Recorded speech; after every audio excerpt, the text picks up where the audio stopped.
আমার নবী বলছেন তিন ধরনের ব্যক্তি সোজা জান্নাতে যাবে, সোজা জান্নাতে।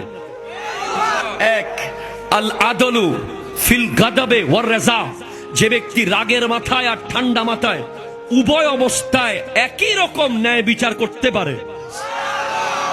সুবহানাল্লাহ, জোরে বলেন।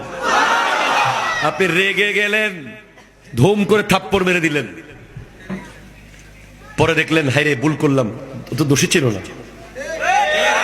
এটা ইসলাম নয়। ইসলাম বলছে আপনি রাগের মাথায় আর ঠান্ডা মাথায় উভয় অবস্থায় ন্যায় বিচার করতে পারলে জান্নাত সোজা।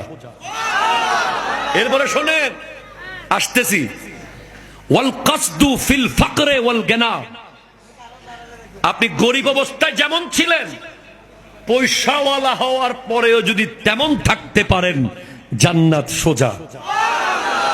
আপনি ক্ষমতায় যখন ছিলেন না তখন যেমন ছিলেন, ক্ষমতা পাওয়ার পরে যদি আপনার ব্যবহার আচরণ সেরকম থাকে জান্নাত সোজা, একেবারে সোজা।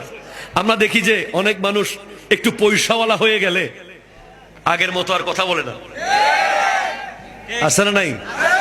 অনেক বন্ধু বান্ধব দেখবেন আপনারা আশেপাশে আছে তো, আগে আমারও লইয়া এক কাপ সারে 2 ভাগ করে খাইতো, এখন পয়সা করি হয়ে গেছে, এখন আর পরিচয় দিতে চায় না, শব্দের মধ্যে ঠ ঠ বেড়ে গেছে। এরকম আছে না নাই? ইসলাম সেটাকে সাপোর্ট করে না। ইসলাম বলছে আপনি সব সময় একই রকম থাকেন, আপনার শান শুধু বাড়তেই থাকবে, বাড়তেই থাকবে।